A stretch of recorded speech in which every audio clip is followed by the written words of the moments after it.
যাদের রক্ত ঘামে এই দেশের অর্থনীতি চলে, মানুষের জীবন ব্যবস্থা চলে, খাদ্য উৎপাদন হয়, শিল্পের শ্রম বিনিয়োগে শিল্পের যে উৎপাদন ব্যবস্থা টিকে থাকে, সেই সকল মানুষের শ্রমে ঘামে তৈরি অর্থ এক শ্রেণীর দুর্নীতিবাজেরা লুটপাট করে বিদেশে নিয়ে যাবে, পাচার করবে, দেশের মধ্যে লক্ষ লক্ষ কোটি টাকা প্রচুরিত করবে। এই জন্য মানুষ ৭১-এর মুক্তিযুদ্ধে যখন জীবন দেয় নাই, ২০২৪ সালের জুলাই আগস্টেও জীবন দেয়। নীলফামারী সহ সেই সুনামগঞ্জ সিলেটের সহ ৪টি মামলা দায়ের করা হয়েছিল। সেই মামলায় চার্জ গঠন করতে পারে না, অথচ আমাদের মামলা থেকে অব্যাহতি দেয় না। আবার আরেকটি দুঃখজনক ঘটনা ঘটলো ২৫শে নভেম্বর। ২৫শে নভেম্বর আমরা কি করতে এসেছিলাম? আপনারা কি করতে এসেছিলেন? আপনারা কি সরকার ঘটানোর জন্য এসেছিলেন? আপনারা কি সরকারকে অব্যাহতি দেওয়ার জন্য এসেছিলেন? আমরা এসেছিলাম, আপনারা এসেছিলেন কি জন্য? একটি আইন পাস করার জন্য।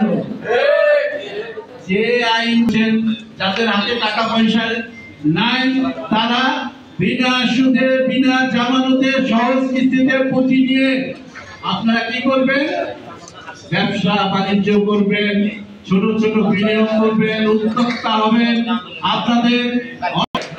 আর যদি দিন দিন আমাদের রক্ত শুষে ওই কিছু মানুষ ধনী হবে, লক্ষ লক্ষ কোটি টাকা তারা সম্পদ বানাবে, বিদেশে পাঠানোর আমরা প্রতিশূন্য হয়ে থাকবো।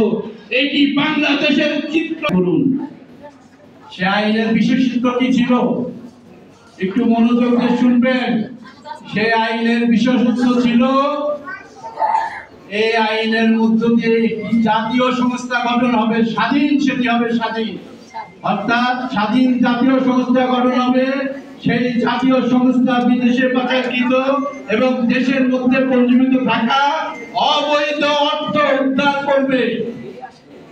উদ্ধার করে রাষ্ট্রের মালিক, কৃষক, শ্রমিক, হকার, বেকার, যারা উৎপাদন ব্যবস্থার সাথে জড়িত, যাদের রক্ত ঘামে সম্পদ তৈরি হয়, মাঠে ধান হয়, পাট হয়, চাষবাস হয়, ফসল হয়, যেটাকে আমরা বেঁচে থাকি, তাদেরকে বুঝি না।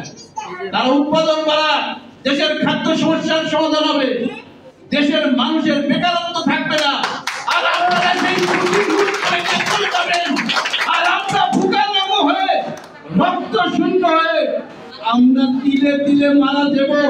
এটি একটি স্বাধীন দেশের চিত্র হতে পারে না।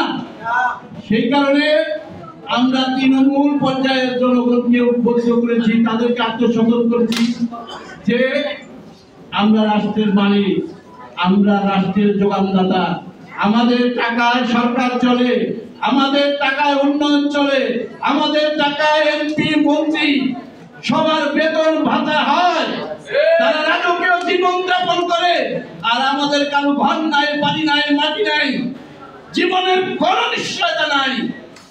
এজন্য কি জুলাই আগস্টের ছাত্র জনতা জীবন দিয়েছে? ৭১ সালে জনতা জীবন দিয়েছিল। আমরা সাধারণ মানুষ, খেটে খাওয়া মানুষ, আমাদের অর্থনৈতিক মুক্তি আনতে হবে।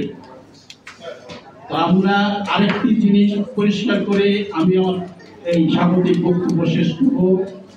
সেটি হচ্ছে আমাদেরকে বুঝতে হবে আমরা একটি অর্থনৈতিক কর্মসূচি করছি কোন আবহাওয়ার মধ্য থেকে, একটি রাজনৈতিক আবহাওয়ার মধ্য থেকেই আমরা কিন্তু অর্থনৈতিক কর্মসূচি করছি।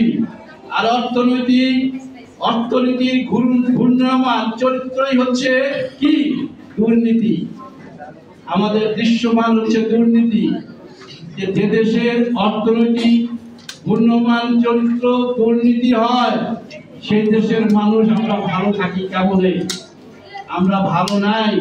সেই কারণে অর্থনৈতিক এই ঘূর্ণয়মান চরিত্রটাই আপনি যখন আপনার অধিকার আদায়ের কথা বলবেন, তখন রাজনীতির আবহ আপনার ঘাড়ে চেপে বসবে।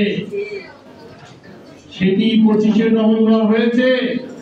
তারা বুঝে করুক আর না বুঝে করুক, আমি মনে করি সকল দুর্নীতিবাজের রোশনের